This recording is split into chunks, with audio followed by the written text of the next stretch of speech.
할렐루야. 보겠습니다. 빌립보서 1장 19절, 20절, 21절 말씀 보겠습니다. 빌립보서 1장 19절, 20절, 21절 세 구절 말씀 제가 받들어 봉독하겠습니다. 이것이 너희의 간구와 예수 그리스도의 성령의 도우심으로 나를 구원에 이르게 할 줄 아는 거로 나의 간절한 기대와 소망을 따라 아무 일에든지 부끄러워하지 아니하고 지금도 전과 같이 온전히 담대하여 살든지 죽든지 내 몸에서 그리스도가 존귀하게 되게 하려 하나니 이는 내게 사는 것이 그리스도니 죽는 것도 유익함이라. 아멘. 한 번 더 기도하지요. 고맙습니다. 아버지 하나님, 이 시간 말씀 듣게 사오니 마음과 귀문을 열어 하나님의 말씀 들을 때에 삶에서 기적을 경험하는 시간 되게 하여 주옵소서. 종의 모습 온전히 감추시고 하나님의 빛으로 친히 말씀하여 주옵소서. 예수님의 이름으로 기도하옵나이다. 아멘. 오늘 어린이 주일입니다만 어린이 주일은 우리 교회학교에서 지킨 걸로 가늠하고요. 오늘 이 빌립보서 이 말씀 가지고 함께 또 주의 음성 듣는 시간 갖도록 하겠습니다. 뭐로 가면 서울만 가면 된다라는 말이 있지요. 뭐로 가도 서울만 가면 된다. 예, 잘못된 말이나 또는 나쁜 말이라고 여겨지지 않습니다. 서울 가는 방향을 잘못 알고 들어섰지만 돌아가든지 뒤로 가든지 옆으로 가든지 목적지만 서울로 가면 된다라고 하는 말이니까 그래요. 이 언뜻 듣기에는 매우 낙천적인 말이고요. 또 인생을 이렇게 살아도 별 무리가 없는 듯이 보입니다. 근데 여러분, 이 말을 우리 신앙인의 삶에 적용시켜 본다면 상황은 달라집니다. 왜냐하면 그리스도인 예수 믿는 저와 여러분의 삶의 방향은 이미 정해져 있기 때문에 그래요. 하나님의 영광을 위한 삶과 예수님을 닮아가기 위한 분명한 목적과 목표가 설정되었기 때문에 이 길을 가는 데 있어서 바르고 정직하게 가야지 상황과 수단을 가리지 아니하고 목적지만 도착하면 된다는 식의 논리는 우리가 절대로 받아들일 수 없기 때문입니다. 이 많은 그리스도인들이 신앙생활하면서 이런 말씀들을 하시고요, 또 이런 오해를 하시는 분도 있습니다. 나는 구원받았다, 나는 예수를 믿음으로 구원을 받았다 때문에 이제 이만큼 하면 된 것 아니냐, 내가 성경 공부를 과정에 이만큼을 마치고 이만큼을 마쳤으니 나는 이 정도 하면 되지 않느냐라고 말씀하시는 분이 계십니다. 그러면서 잠시 신앙을 되돌릴 생각을 하고요, 옆으로 비껴가려고도 합니다. 심지어는 크게 돌아서 신앙생활을 하려고 하시는 분도 있습니다. 여러분, 이런 사람들의 유형이 어떤 사람인지 아십니까? 하나님을 믿기는 믿습니다. 그러나 하나님의 말씀을 믿어도 행동하지 아니하고요, 움직이지 않는 사람이고, 결국 자기 생각에 사로잡혀서 차일피일 미루다가 하나님의 뜻을 결국 멀리하는 사람이 된다는 말입니다.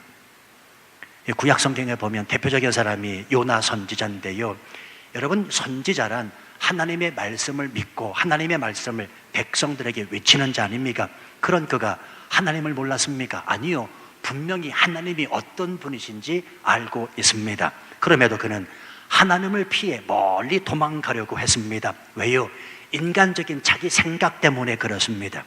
니느웨는 죄악으로 말미암아 멸망당에 마땅한 성인데 그 니느웨 성으로 가서 하나님의 말씀을 전하라니요, 그럴 수 없다는 것입니다. 이 그럴 수 없다는 자기 생각에 사로잡혀 하나님의 낯을 피해 결국 다시스로 도망가는 것을 우린 잘 알게 됩니다. 그래서 만난 게 뭐냐? 풍랑을 만나지요, 물고기 뱃속에서 3일을 지냅니다. 성도 여러분, 우리가 신앙생활하면서 빨리 깨달아야 하는데요, 내가 이만큼 예수님 믿고 이만큼 성경도 알고 주일날 빠지지도 않고 예배를 드리면서 헌금 생활도 왜 이렇게 잘하는데 왜 내 인생에서는 예기치 않은 풍랑이 엄습해 오는지, 왜 내 삶은 답답한 물고기 뱃속에 갇힌 듯이 탈출구가 보여지지 않고 풀어지지 않고 해결될 기미가 보여지지 않는지 영적으로 잘 생각해 보셔야 된다는 말입니다. 혹시나 뭐로 가도 서울만 가면 된다는 식의 신앙생활을 하고 있지는 않은지, 정직하고 정확하고 정도를 가야 하는데 하나님의 뜻보다는 내 인간적인 생각을 앞세우며 가지는 않는지, 다시 말씀드리면 내 삶의 방향이 정말로 하나님께로 맞춰져 있는지 생각해보고 점검해 볼 수 있어야 된다는 말입니다. 그럼 또 이렇게 말씀하시는 분이 혹시나 계실지 몰라요. 목사님, 아닌데요, 저 사람을 보니 저 사람은 하나님을 향한 온전한 방향을 두지도 않고 사는데 잘만 삽디다. 돈도 잘 벌고요, 사업도 잘 되고요, 자녀들도 잘 되고요, 뭐 하나 부족함이 없는 듯이 잘 살고 있는데 저 사람은 어떻게 된 것입니까? 라고 말할 수도 있습니다. 예, 그럴 수 있습니다. 새벽기도 나온다고 새벽기도 안 나오는 사람보다 잘 사는 게 아니거든요. 주일날 예배 한번 빠진다고 내 삶에 아무런 일이 일어나지 않으니까요. 그러나 중요한 사실은 언제까지냔 말이에요. 언제까지냔 말이에요. 언제까지 내 인생이 하나님 없이도 잘 살 수 있다고 생각을 하십니까? 언제까지 돈도 잘 벌고 언제까지 내 자녀도 잘 될 것이라고, 언제까지 내 사업이 내 직장이 잘 될 것이라고 생각을 하십니까? 이게 바로 내 생각이라는 말입니다. 요나 선지자가 가졌던 내 생각이라는 말입니다. 언제까지 잘 되냐는 말이 언제까지. 그러므로 우리는 내 삶에 아무런 일도 일어나지 않을 때, 아하, 이것은 지금 하나님께서 나로 하여금 은혜를 베푸시는 시간이라 여기고 하나님을 향한 그 초점을 맞추는 데 있어서 게을러지면 안 된다는 사실입니다. 뭐로 가도 서울만 가면 된다가 아니라 정확하게, 바르게, 그리고 정직하게 서울을 향해 갈 수 있어야 된다는 것입니다. 그게 신앙입니다. 제가 왜 이 말씀을 드리냐면, 오늘 본문에서 사도 바울은 이렇게 고백합니다. 살든지 죽든지라고 고백해요. 그렇죠? 말씀을 띄워주세요. 이 말은 뭐로 가도 서울만 가면 된다는 식이 아니라는 말입니다.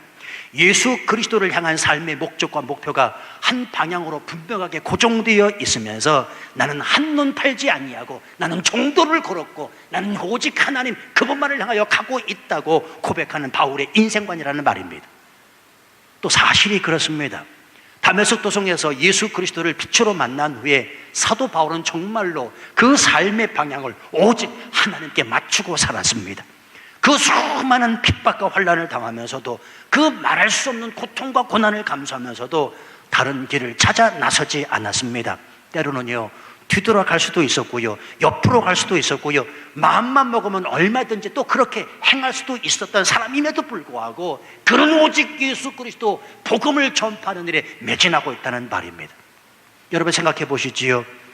오늘날도요, 이중 언어를 구사할 수 있다는 것은 사실 어떻게 보면 내 삶에서 내가 먹고 살 만한 능력을 가진 사람이라 이렇게 말할 수가 있습니다. 아주 쉽게 말씀드릴까요?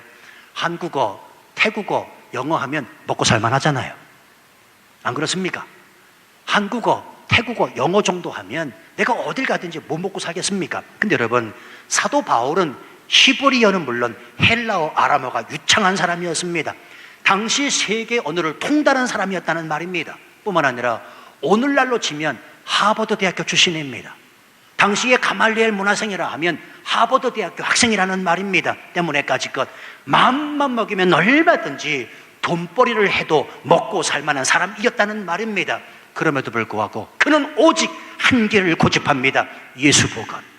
살든지 죽든지 예수 복음 전하는 삶으로 일평생을 살고 있다는 말입니다. 여러분 아시다시피 이 땅의 선교지니까 잘 아실 거예요. 우리 주변에도 이런 분들이 얼마나 많이 계신지 모릅니다. 제가 생각할 때 그 정도 배웠으면, 그 정도 가지고 있으면, 그 정도 위치에 있으면 편안하고 안락하게 살 만한 분들인데 자기 몸 희생하면서까지 선교한다고, 주의 복음 전하겠다고 이 땅에 오셔서 헌신적으로 사역하시는 분들이 내 주변에 얼마나 많이 있습니까? 선교사님들 뿐만이 아니라 그저 편안하게 안락하게 사실 수 있는 분들이 이 땅에 와서 주의 복음을 전한다고 헌신적으로 사역하시는 분들이 얼마나 많이 있냐고요. 지금도 한국에서는요, 저희 교회 어느 분이에요, 교수로 정년을 마치셨는데 이 땅 치앙마이 오셔서 선교하신다고 하반기 때 오신다고요, 한국어 교사 자격증 따려고 지금 땀을 흘리고 계시는 분이 계십니다. 한국어 교사 자격증 그거 따가지고 여기 와서 선교하시겠다는, 복음 전하겠다는 겁니다. 저는 이런 분들을 뵐 때마다 얼마나 존경스러운지 모릅니다. 지금 사도 바울이 처한 상황을 보십시오. 로마의 어느 감옥 안에 갇혀있는 신세입니다. 그럼에도 전혀 불평불만이 없습니다. 감옥 안에 갇혀있는 자신의 상황에 대하여 부끄러워하기는커녕 오히려 당당하고 자신감이 넘칩니다. 왜 그랬을까요? 우리 19절 말씀을 유념해서 한번 보시죠. 19절 말씀, 이것이 너희의 간구와 예수 그리스도의 성령의 도우심으로 나를 구원에 이르게 할 줄 아는 거로, 여기서 이것이라고 하는 말은 복음을 가리키는 말입니다. 다시 말하면 이 복음 때문에 내가 구원을 얻게 되었으니 나는 이 감옥 안에서도 당당함과 자신감을 잃지 않노라. 나는 주 안에서 기뻐하고 또한 기뻐하리라 다짐하고 결단하고 있다는 말입니다. 여러분 반복해서 또 참 말씀을 드립니다. 이 땅 치앙마이를 살면서 그리스도인의 당당함과 자신감은 복음 때문이어야 될 줄로 믿습니다. 가지고 있는 게 아니라, 내가 뭔가를 소유하고 있는 것 때문이 아니라, 내가 배운 지식이 아니라, 내가 예수 그리스도를 믿고 있는 그리스도인이라면 저와 여러분의 당당함은 이 복음 때문이어야 된다는 사실입니다. 여러분이 지금 보는 이 김 목사는요, 실제적으로 복음 때문에 굉장히 당당하고 자신감을 가진 대표적인 사람입니다. 제가요, 정말 숫기 없는 사람이었습니다. 정말 숫기 없는 사람이에요. 제가 예전에 저희 교회 후배 자매 하나가 버스를 타려고 버스 정류장에 나타나잖아요. 그러면 제가 그 자매를 딱 보는 순간에 전봇대 뒤에 숨었습니다. 왜? 부끄러우니까, 쑥스러워서. 저는 자매 얼굴을 똑바로 쳐다본 역사가 별로 없습니다. 정말 저는 그렇게 숫기 없이 그렇게 보냈어요. 그리고 그 자매가 떠나가면 그 뒷차 이용해서 떠났습니다. 작년에 한국 가가지고 그 자매를 만났습니다. 권사님이 됐더라고요. 근데 그 권사님이 저한테 그래요. 오빠, 내가 다 알고 있었어요. 내가 다 알고 있었다 그 얘기를 하더라고요. 세월 지나서 지금 그 얘기를 하더라고요. 그런데 복음이 저를 당당하게 하더라고요. 복음이 저를 자신감 갖게 하더라는 말입니다.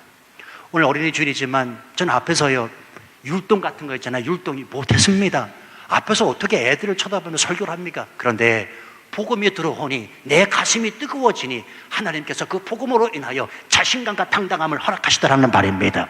성도 여러분, 복음은 우리에게 당당함과 자신감을 안겨다 줍니다. 제가 이 말씀에 의지해서 한 가지 권면을 드립니다. 복음 때문에 당당하고 자신감을 갖고 살기 위해서 제가 여러분의 권면 드려요. 이 땅 어느 곳에 계시든지 밥 먹을 때 반드시 식사기도 하시고 드시기를 바랍니다. 밥이 나왔습니다. 아멘 하지 마시고요. 그렇게 하지 마시고요. 정말 이 식사 한 끼 허락하신 그 하나님 앞에 감사한 마음을 가지고 어느 식당에 가시든지 간에 기도하고 드시라는 말이에요. 내 옆에 앉아있는 주변에 있는 태국 사람들이 의식할 정도로 그렇게 드시라는 말입니다. 그것이 바로 그리스도의 선한 영향력으로 끼쳐지게 될 것입니다. 창피하니까 내가 예수 믿는 사람이다, 나는 부족하다고 해서 식사할 때 그냥 들지 마시고요. 정확하게 분명하게 짧게 20초라도 30초라도 기도하고 드시라는 말입니다. 그게 복음을 따라 사는 삶의 모습이기 때문에 그렇습니다. 다시 이 말씀을 관찰해 주시지요. 자, 구원이 어떻게 해서 이루어졌습니까? 첫 번째, 너희의 간구와, 그리고 두 번째, 성령의 도우심입니다. 다시 말하면 복음이 나를 구원하게 된 것은 너희가 나를 위해 기도했기 때문이고 성령님의 나를 도우셨기 때문이라 말씀하고 있습니다. 여러분 생각해 보면 이 말이 얼마나 은혜가 되는지 모릅니다. 내가 지금 예수 믿는 것은, 내가 지금 예배당에서 예배드리고 있는 것은 어느 누군가가 나를 위해 기도했기 때문이라는 것이고요, 하나님이 나를 택하셨기 때문이라는 사실이 그래요. 사람들을 만나 이야기를 나눠보면 어느 분이 그런 이야기를 하시더라고요. 목사님, 내가 치앙마이까지 와서 예수 믿게 되리라고는 꿈에도 몰랐습니다. 그러면서 덧붙여 이분이 이런 말씀을 하십니다. 누군가 나를 위하여 기도한다고 했는데 그분의 기도 때문이 아닌가 싶어요. 맞습니다, 여러분. 내가 예수 믿고 구원 얻은 것은 첫 번째, 성령님의 분명한 역사하심이요, 두 번째, 누군가가 나를 위해 기도하고 있었음을 잊지 마셔야 됩니다. 지금도 여러분을 위하여 알게 모르게 기도하는 수없이 많은 사람들이 있을 것입니다. 그것이 힘이 되고 용기가 되셔야 합니다. 지금 제가 설교하고 있습니다만 저는 설교할 때, 이 강단에 쓸 때마다 제가 잊지 않는 것이 있습니다. 그게 뭐냐면 저를 파송한 파송교회입니다. 저를 파송한 파송교회는 끊임없이 파송한 선교사님들을 위해서 중보기도 해주시거든요. 또 한국에 있는 저희 부모님이, 또 나를 아는 모든 성도들이 김성국 목사를 위해서 얼마나 기도를 많이 하겠습니까? 여러분, 그 기도의 덕분으로 제가 오늘 이 강대상에 서서 하나님의 말씀을 전할 수 있는 것을 여러분 아십니까? 세상이 참 좁은 게요, 재작년인가요, AM105 강의차, 제가 캄보디아에 갔을 때 아주 반가운 분을 20년 만에 만났습니다. 그분이 누구냐면 한국에서 제가 교회학교를 섬길 때 시작했던, 사역했던 당시에 그 교회학교 총각 선생님으로 계셨던 청년이었거든요. 근데 이분이 20년 세월이 흘러서 캄보디아 선교사가 돼가지고 캄보디아에 온 겁니다. 그러니 여러분 얼마나 반갑겠습니까? 생각해 보세요. 한국에도 만나기 힘든 사람을 치앙마이 여기 있으면서 제가 잠깐 캄보디아에 갔을 때 어떻게 연락이 돼가지고요, 캄보디아 선교사로 와 있다는 거예요. 안 만날 수가 없죠. 20년에 만나는 건데. 그래서 만나게 됐습니다. 만나서 이런저런 이야기를 나누는데 대뜸 이분이 저한테 그럽니다. 목사님, 제가 선교사가 된 여러 가지 이유 중에 하나가 있습니다. 뭐요? 그랬더니 대뜸 저 때문이래요. 목사님 때문입니다 라고 말하더라고요. 이야기를 들어보니 당시에 제가 교회학교 사역을 하면서 끊임없이 부른 노래가 있습니다. 제가 지금은 부르지 않고요, 예전에 저희 교회학교에서도 참 많이 불렀는데 이런 노래예요. 날 써주소서, 날 써주소서, 이런 노래예요. 가사를 까먹었네요, 제가 갑자기요. 영어로 한번 해보겠습니다. God, you can use me.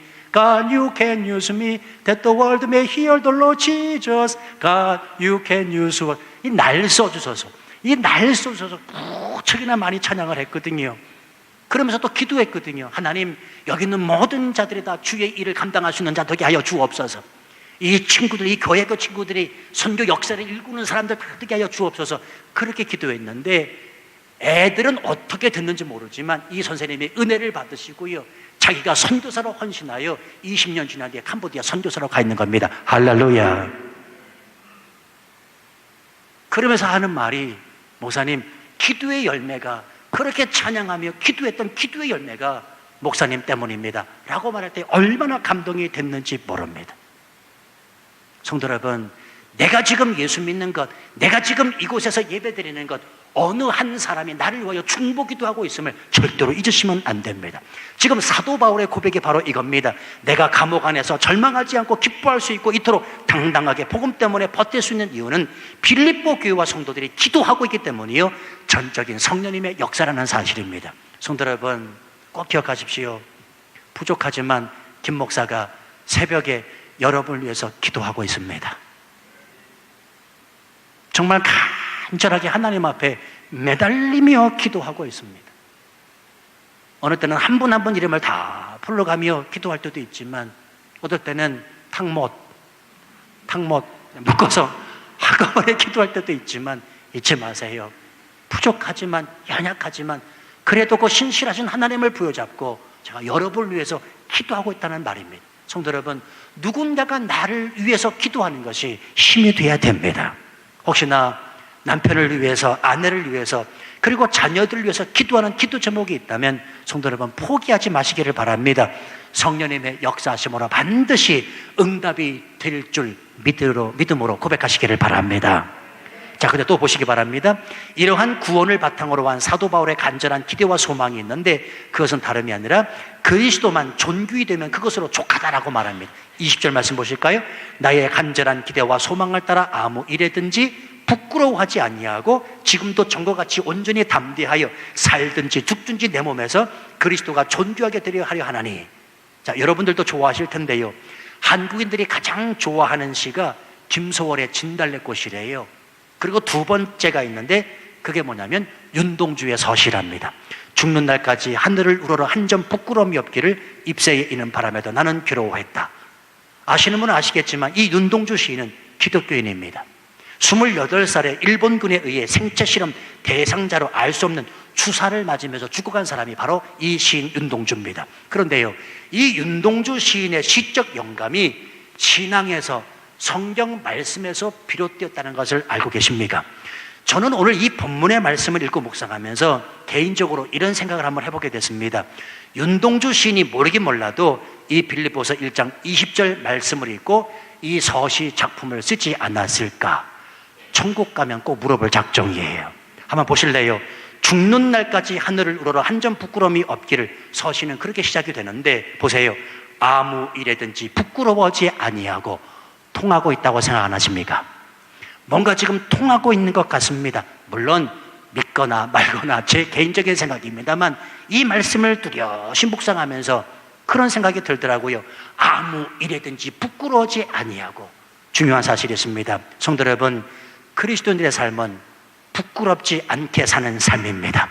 하나님 앞에서 부끄럽지 아니해야 되고 사람 앞에 부끄럽지 않은 삶을 살아가야 됩니다. 삶은 두 가지 형태로 반드시 나타나게 되어 있습니다. 첫 번째는요, 부끄럽지 않으면 당당합니다. 부끄럽지 않으면 당당합니다. 그러나 당당하지 못하면 부끄럽습니다. 이 두 가지 형태로 반드시 나타나게 되어 있습니다. 지금 성도 여러분, 사도 바울은 지금 감옥 안에 있으면서도 부끄럽다 말하지 않냐고 당당한 그 이유가 뭐냐면 예수 그리스도 때문이라는 사실입니다. 자신이 죄로 인하여 죽을 수밖에 없는 존재였습니다. 믿는 자들을 옥에 가두고 핍박하던 사람이었습니다. 스데반 집사님이 돌에 맞아 순교할 때 사람들의 겉옷을 들고 있었던 자가 바울 자신이었습니다. 이랬던 자신이 도무지 용서받지 못할 줄 알았는데 예수님이 그를 빛으로 찾아오셨거든요. 그리고는 열방의 사도로 하나님이 택하시고 사용하시는 그 은혜를 생각하니 비록 환경은, 지금 처한 상황은 답답한 감옥 안이지만 감사할 수밖에 없고 기뻐할 수밖에 없고, 그래서 당당하게 이 고백을 하고 있는 거라는 말입니다. 나의 간절한 기대와 소망을 따라 아무 일에든지 부끄러워하지 아니하고 지금도 전과 같이 온전히 담대하며 살든지 죽든지 내 몸에서 그리스도가 존귀하게 되려 함이라. 성도 여러분, 예수 그리스도께서 당신의 죄를 사하셨습니다. 십자가로 사하셨습니다. 하나님이 나를 너무나 사랑하셔서 하나님의 백성 삼아 주셨습니다. 나는 이제 죽어도 천국 갈 수 있는 사람이 되었습니다. 예수님 때문입니다. 예수님을 믿는 이 믿음으로 내가 이렇게 되었다는 말입니다. 그러므로 성도 여러분, 저와 여러분은 하나님이 내게 베푸신 이 일들로 생각할 때마다 예수 그리스도로 충만하여 예수 그리스도면 족하다라고 살아가야 될 사람이 저와 여러분이라는 사실을 잊으시면 안 됩니다. 사람이요, 무엇으로 충만하느냐가 겉으로 드러나게 되어 있는데 예수로 충만하면 예수님이 드러나게 되어 있습니다. 여러분, 사람이 돈으로 충만하면 맨날 입에서 나오는 말은 돈 이야기밖에 안 됩니다. 명예와 권력에 사로잡혀 있으면, 마음 안에 그것으로 충만해 있으면 입으로 나오는 말은 명예와 권력 이야기밖에 하지 않습니다. 그러나 예수로 충만하면 예수 이야기밖에는 나오지 않습니다. 지금 사도 바울은 그리스도 예수로 충만해 있습니다. 그래서 살든지 죽든지 내 몸에서 그리스도가 존귀 되게 하는 것이 그의 생의 목적이 되고 있다는 말입니다. 그리스도로 충만하면 그리스도가 높아집니다. 그리스도의 이름이 존귀케 됩니다. 그리스도인은 살아도 죽어도 그리스도의 이름이 존귀하게 되도록 삶을 만들어 가야 마땅합니다. 그리스도의 이름만이 높아지는 것, 이것이 지금 사도 바울의 신앙 고백인데 그 고백이 21절에서 이렇게 말합니다. 다 같이 읽을까요? 이는 내게 사는 것이 그리스도니 죽는 것도 유익함이라. 다시 한번 시작. 이는 내게 사는 것이 그리스도니 죽는 것도 유익함이라. 내게 사는 것이 세상이 아니고요, 내게 사는 것이 자식도 아니고요, 내게 사는 것이 물질도 아니고 권력도 아니고 명예도 아니고 쾌락도 아니고 내게 사는 것이 그리스도니, 내게 사는 것이 그리스도니, 내게 사는 것이 그리스도라고 말하고 있습니다. 성도 여러분, 세상에 죽는 것이 유익하다고 고백할 수 있는 사람이 몇이나 되겠습니까? 세상에 죽는 것이 유익하다고 가르치는 종교가 어디에 있겠습니까? 참된 진리가 무엇인지 알았기에 바로 이 사실 때문에 기독교 2000년 역사 동안에 수없이 많은 주의 종들이 아낌없이 목숨을 내놓고 순교하지 한 것 아니겠습니까? 내게 사는 것이 그리스도인이기 때문에 자기의 목숨을 허신짝처럼 버리고 하나님의 영광을 위해 살았던 것 아니겠냐고요. 내게 사는 것이 그리스도니, 이 고백 때문에 웩 설립자 찰스 스터드가 이런 말을 했습니다. 예수 그리스도가 하나님이시며 나를 위해 죽으셨다면 그분을 위한 나의 어떤 희생도 결코 크다고 할 수 없다. 인생은 한 번뿐이고 그것은 곧 지나가고 말 것이나 그리스도를 위해 한 일은 영원할 것이다.